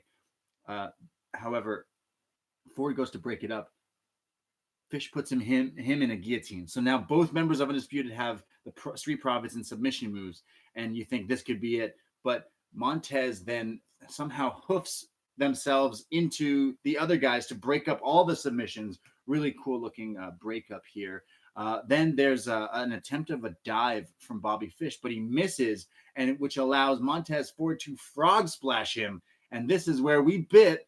But Bobby Fish kicked out of it because he didn't quite get the full frog splash. Yeah. Because Montez Ford can go so high on his frog splashes. And he hit it, but it was like to the back. But only a 2 count. So get this. There's a whole brawl. Everyone's fighting. Dawkins is fighting both Kyle and Bobby outside like one of the corners of the ring. And Montez Ford in the ring runs and does a huge tope dive over the turnbuckles, over the ring to the outside, onto all 3 guys there. Jesus, holy cow. Wow, crazy, insane. Picks up Bobby Fish. They go back into the ring. He goes to hit a frog splash, but look who shows up ringside to interfere. Roderick Strong is there. Dawkins spears Roddy on the apron, but this whole distraction allows Undisputed Era, Bobby Fish, and Kyle O'Reilly to hit the high-low, the total elimination, and they pin Montez Ford, and the Undisputed Era retain the NXT Tag Team Championships. Just crazy. Great match. Yeah, a lot of fun. I did think a lot of the spots were very similar to their takeover match. Yeah. It seemed kind of the same match, which wasn't bad. Like neither were bad. Don't get me wrong. Just a lot of the heat on Ford. On Ford, and then Dawkins getting tagged in. Yeah. Doing the spear under the leapfrog. I think they even did the knee bar and the guillotine shove in. It was kind of similar. It was a very similar match to that. That being said, I really enjoyed this. I thought the whole show, wrestling wise, couldn't really fault it. No. There wasn't a dud. No, I thought that this match definitely was similar to their last like tag team match there, but it was really fun. It was really good. The Street Profits have definitely stepped it up. It's interesting to see them on Raw, but they're never wrestling. They're like kind of the hype guys, but then we get to still keep them here on NXT. And I think they could still be a valuable team here, but I wouldn't mind seeing them kind of cross over both things because they're clearly an established team. Do you think they're going to stay? They could stay on Raw. They could, be on Raw, but I would like to see them stay here. I think this might be it. You think they might be leaving? Yeah, give them that big entrance, say goodbye to Full Sail. hey, then you know what? Then go bless them. Be on Raw and kill it, guys. Like, go be a team, because take what you can do here and bring it to the bigger stages of Raw. Then fuck yeah, go for it. I think that'd be great too. Because they lost to Undisputed Era. We need someone else to come in on the tag team. Yeah, I feel Undisputed Era similar to Shayna Baszler. You're going, all right, who's next? Like, these guys have had it for, okay, you had the short run with Street Profits, but it's pretty much been them. This is their third reign, is it? Yeah. Yeah, it's been them for 2 years. So also Roddy interfered. So I mean, that's they're being cheeky. But so Undisputed Era, they're celebrating in the ring with Bobby Fish, Kyle O'Reilly, and Roderick Strong. Their music's playing. Now Adam Cole comes out on the entrance ramp there, on the top of the ramp, and he's like cheersing his NXT title. But before he can walk down to the ring to join the rest of his boys, the Undisputed Era's music stops. And we hear the sound of the heart monitor. I called it. I didn't wear this shirt for nothing today. Right? Get this. No one will survive. It is the return of the Blackheart, Tommaso Ciampa. He walks on out onto the ramp here and looks face to face with the NXT champion, Adam Cole. Ciampa, Cole, it's a stare down. Oh my goodness. Ciampa is back on NXT, the Blackheart. Oh my goodness. I got goosebumps. I needed to see this guy, this nasty looking growl on his face, just staring down Adam Cole. And Adam Cole looks like he's seen a ghost. Now, technically, Adam Cole really didn't have business with Ciampa, but Ciampa's got business with Goldie. And that was the whole thing. He's staring at Goldie. He's staring at Goldie. So Adam Cole was put into the NXT title picture because Ciampa couldn't make it to Mania because he was injured. Gargano won the title. Cole got a rematch and won it from Gargano. Ciampa never really lost the title. Therefore, he should be in contention for a match for the title. And now it seems like he's back from injury, or at least almost. He showed up here tonight. But we've also got Balor, we also have Finn Balor. We've also got Riddle, who might have a claim because he got hit with the cast. Holy cow. This was, what a way to end this. We kind of thought this would happen. It was like the final nail in the coffin here to be like, yeah, look, we got some big guns here. It made sense with the overrun to and basically both times, as you said, I think the first commercial break was, or one of the commercial breaks, flip over. It was Balor coming out. Yeah. So you finished watching AEW. Watch that. Ciampa's back. Yeah. Yeah. Really, really solid show. Just a real solid wrestling show. I think nothing. This is the nothing fell show. flat. No. You said you weren't keen on the Damian Priest thing, but like other than that, everything was great. Yeah. Yeah. I loved it. I would say my match of the night was the opening match, the real main event there, the NXT Championship. Matt Riddle Cole, like that was a takeover level worthy. Yeah. That could be contention for people's match of the year for some people. Just really good, hard hitting. I thought that was fantastic. The whole show, top to bottom, was honestly really good. I thought Papa Trips, Triple H, Daddy of NXT, he really brought it. He was like, guys, he probably gave some Paul Heyman type speech in the beginning and to the crew. Like, it's just really cool that this has become what it is. They were trying really hard and it paid off. Like they really put in a lot of work here. And I thought they delivered. So really great episode of NXT here to go up against some competition. They got competition. Look, competition is good. Absolutely. For this stuff. We're gonna check it out in a few minutes. We're gonna watch it. Yeah. So I just thought this was fantastic. What an episode of NXT. It felt like TakeOver USA to me. The Wednesday night wars are real, for real. But let's go to see if other people watched NXT. Absolutely. So every week we do NXT, we do a review like we're doing right now, but we ask you for your feedback. Forum.postwrestling.com every Wednesday night during NXT airs. We put up a little feedback thread. It's free to join, free to post for Post Wrestling. Forum.postwrestling.com. Go there and write up your feedback, and we'll read it here on the show, such as this. And apparently people watched NXT. They did indeed. Would you like to start? Sure. We have Breng77. Interesting choice to start with the title match, especially with a relatively clean finish. The last couple of shows you guys have talked a bit about talent going back to NXT from the main roster. I'm of two minds. I think it works okay when it is guys like Dane, who haven't really been established on the main roster and we barely saw. I don't mind that too much. What I think they need to avoid is perpetual mid-card talent coming down and beating guys in NXT. For instance, I love Cesaro, but he has been defined down on Raw and SmackDown, and I don't want to see him come down and beat guys on NXT because it definitely puts the brand on a step below the other shows. For sure. With the Balor return, I'm not really sure. I don't want to see him on the top of the card unless it is to put over the talent already in NXT. Yeah. Okay. I have a little gripe to agree with that a little bit. There's a superstar in NXT UK that I am very fond of. I think he's going to go very far in wrestling simply because I've watched a little bit of the stuff you've kind of introduced me to. His name's Jordan Devlin. Yes. He is fucking sick. And people are like, oh, he's little Finn Balor. He's little Balor. Mm. And then he had the first ever TakeOver UK that they did. And he was supposed to be him versus Travis Banks. And then it was subbed in Balor versus Devlin. And Balor beats Devlin. I'm like, cool, of course that's Balor beating this guy. But I'm like, did you really need to do that? Yeah. Did you really need to get that rub there? You didn't need that. I agree. I didn't like that when they did that. This I can see being different because the difference is Balor doesn't have the stink of, say, a Dolph Ziggler. Right, he does If not. Ziggler was to come down, he's been like so many starts and stops. Of course. Balor, I look at Ziggler as that. They've put that in my brain. Of course, I'm reacted to think that way. Balor was the first Universal Champion. Yeah. He's had cool moments with the Demon. They haven't really overused it, but he's had the Demon thing.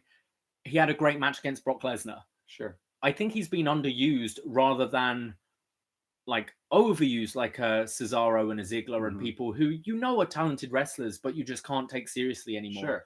I think Balor in this top mix, if he is actually, this isn't I'm coming in for a month to have a feud and then fucking back off. Yeah. If he's an NXT guy now. Sure. He was the longest reigning champ there, and NXT is now stepping up as an equal brand.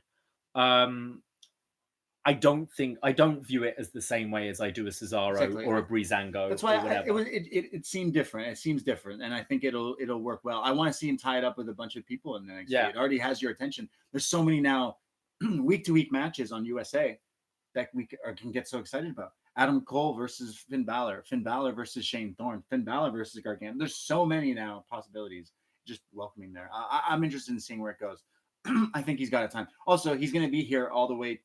Finn Balor is going to stay in NXT until it's WrestleMania season, so that it can be the Demon versus the Fiend at WrestleMania. Obviously, we got to see that down the line. And Bray can be like, I scared you back to NXT. Scared you all the way back to NXT. Exactly. We go next to Paul from New Jersey. Let me just say, you gent watched the better show. Oh, Cole and hot Riddle. Take right there from Paul. I guess so. We haven't watched AEW as of yet. Cole and Riddle were great. I want an Io Shirai Dakota Kai feud to see who gets us higher. Dakota Kai gets me high too, apparently. This has been a butt ton of wrestling, but let's do it again next week. I'm out. Hey, thank you very much. Thanks, Paul. We have Terry Tino 21. Oh, break your fingers.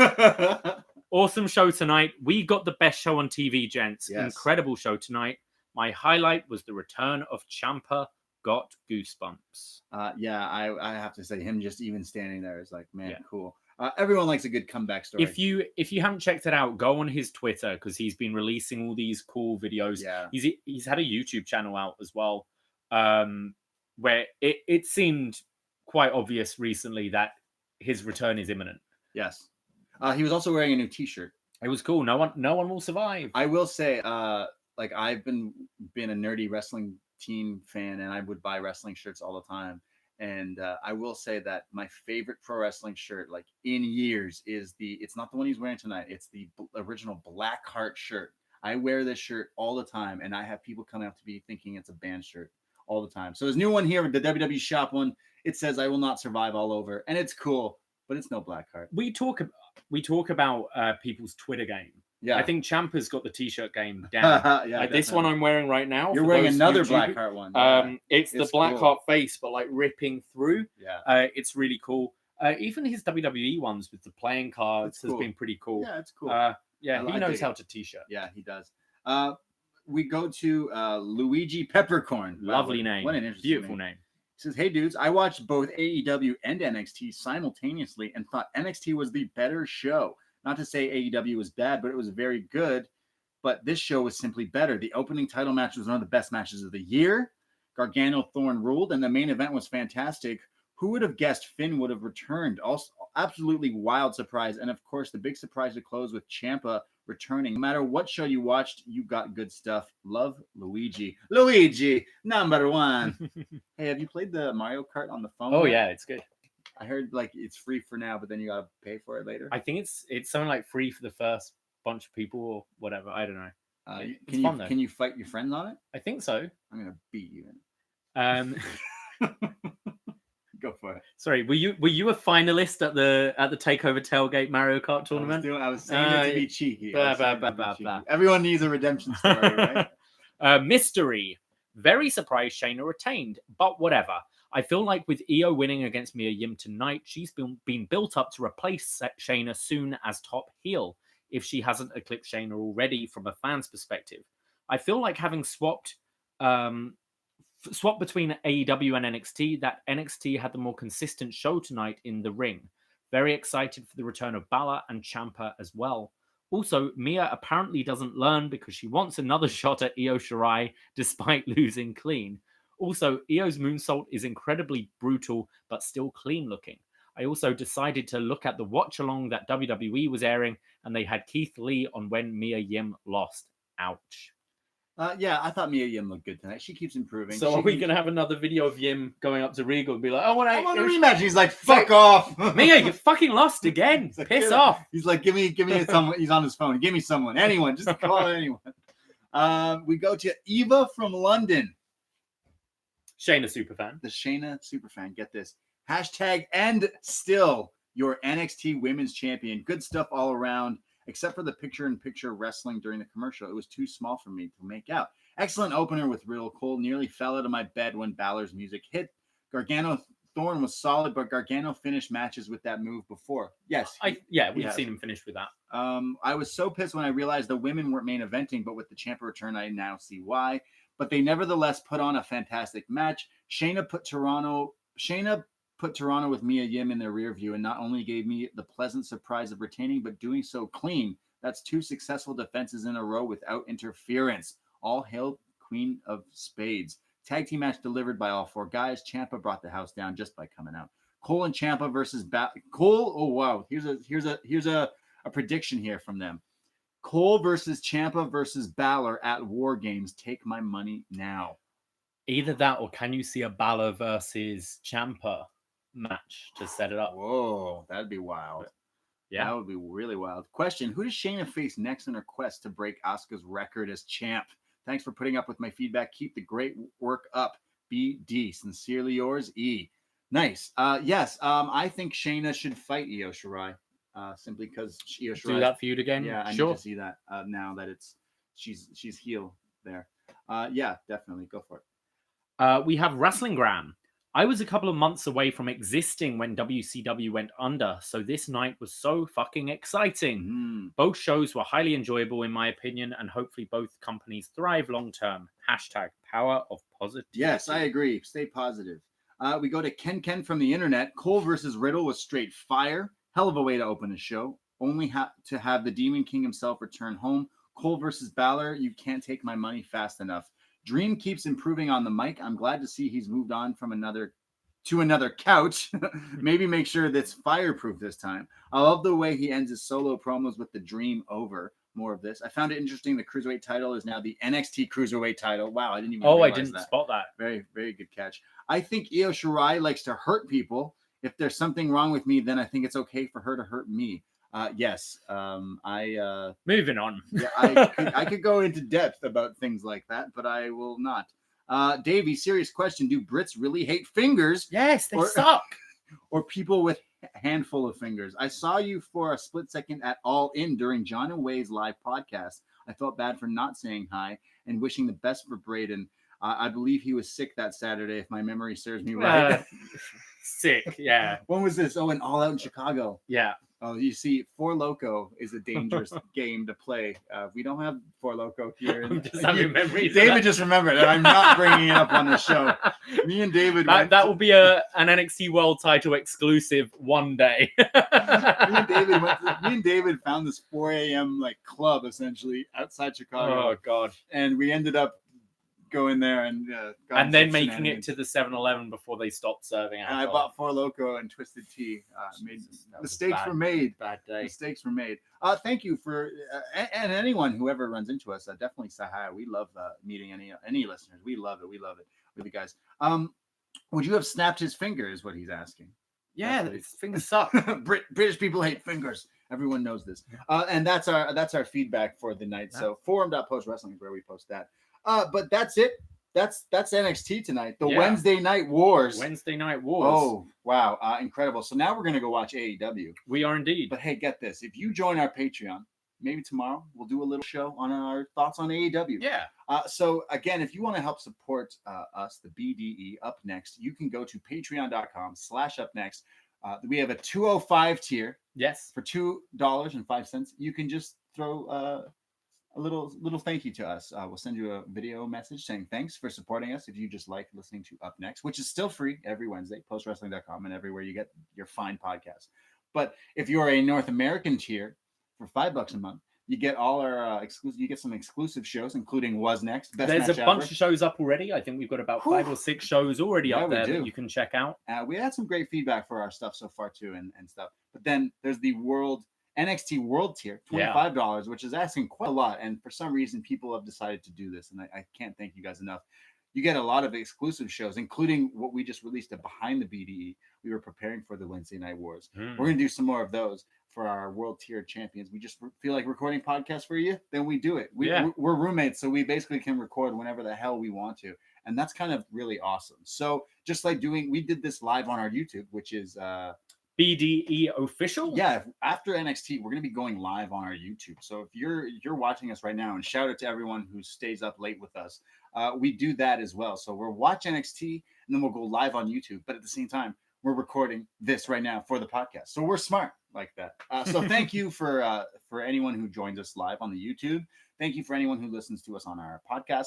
If you subscribe to us on like Apple Podcasts, iTunes, whatever, give us a rating, give us a review. Tell your friends about us if you like watching NXT. We are your NXT friends, and we want to keep it that way. Yeah, we like being your NXT friends. So thank you for anyone who's listening. Absolutely. What else is there to say? I don't know. I just want to give a few personal shout outs. Just the thing with the video messages, we are getting our way through all of you. I'm sorry if you haven't received one yet. We will get one. But we want to make them personal, so it does take time. But for now, for the people that are keeping us going, able to put this show out for free with your support, I'd like to thank Mike Cohen, a proud patron of ours, joined just recently. Adam, thank you, Adam. Just Adam, thank you. Mike Westerberg, Brendan Gallagher, Ian Flores, Luke Halpert, thanks, dude. Philip Claycomb, and Walter Barker. Oh, yes, Walter. Is that Big Walter? That's Big Walter. That's not Walter, but that's our Walter. Yes, who's actually Walter. Like bigger than Walter. He's actually bigger than the Walter that the wrestler. Shout out to Aiden McNamara. I'm sorry if I butchered your names, but the love is there, I swear. Ruari O'Brien Kelly, Gordon Brown, Joe from H-Town. I like when people tell me where they're from. Yeah. Thomas Gonzalez, Melissa, Albert G., and Sam Shaft Jackson, who I wingmanned last week. Successfully. Sam Jackson is a longtime live audio wrestling listener. I became friends with him through meeting him at some bars. We became boys. We became homies. Sam was going through a little rough patch. Him and his girlfriend of a few years broke up. And he was like, and he came over. He watched some Evolve with us a few weeks ago. And he was telling me that he was a little down in his luck, being broke up. I said, hey, man, I'll go out with you. I'll wingman you. Let's go out. Dude, we're in a bar for like 5 minutes. And this girl comes up to him and goes, I'm sorry, but I have a thing for men of color. And I'm like, honey, me too. And she's like, oh, I'm so sorry. I'm like, no, you can have them. And about 10 minutes later, Sam's like, sorry, Braden, I gotta go. I'm like, all right, well, see you later. Sam's a great guy. So if you're a Patreon supporter, I'll be your wingman, is what I'm saying. Support our Patreon. I'll be your wingman. Also, to our patrons, we have our best match ever tomorrow. Shawn Michaels versus Undertaker in Hell in a Cell, and all of Hell in a Cell in general. Yeah. Please go to patreon.com/upNXT to leave your feedback on that. And we have our movie review of It coming out on Sunday. So please, again, head to the website and leave us your feedback. And if anyone is a fan of, we did on this podcast feed, wherever you're listening, we did the Star Wars prequels, each individually, episode 1, 2, and 3 we did. But get this, on our Patreon last week, we reviewed Solo, a Star Wars story. Some say the worst Star Wars movie in the whole universe right now. Some say it's the best Han Solo centric Star Wars movie ever made. Yes, sure. So go listen to that in a while. So thank you everybody for listening. We will be back as well next week with Up Next, always free for you, no matter what. Reviewing NXT every week. So no matter what wrestling you're watching or what podcast you're listening to about wrestling, because I don't listen to any other podcasts, only wrestling podcasts. Thank you, and keep supporting because it's fun. It's just, life's short. Enjoy it. And watch wrestling. Watch whatever you want. Life's short, so waste your time watching wrestling. Yeah, that's what we're saying. Yeah, fuck it. Let's do it. Drink wine. Wine is nice. Baco Noir. Baco Noir. So thank you for listening. You can follow the Up Next Twitter. We need to get our Twitter game going strong for that. So at Up Next Podcast, and then you can follow our personal. I'm on Twitter and Instagram. You can connect with me, follow us, continue following us. I am at the Brady. And I am at Davie Portman. And Post Wrestling. And thank you for everyone who's supporting us. Again, you guys are just fantastic. So we'll talk to you guys soon. Take care. Goodbye. And be safe. Ahoy! Liddy, we did it, guys. Thank you for everyone who's staying here in the YouTube. Thank you for being here. Yeah, I see you, fam. I see you. Thank you for everyone who's sticking around in the YouTube there. That's pretty awesome. On the YouTube. The YouTube. Thank you guys so much. What do you guys think of us there? I hope you guys been here a long time, guys. Almost 2 hours. That's crazy. We're gonna say peace now. Thank you very much, all of you, for sticking around. This has been awesome. Good night, guys. Good night, guys. Take care. Be safe. I love you. Thank you. Yeah.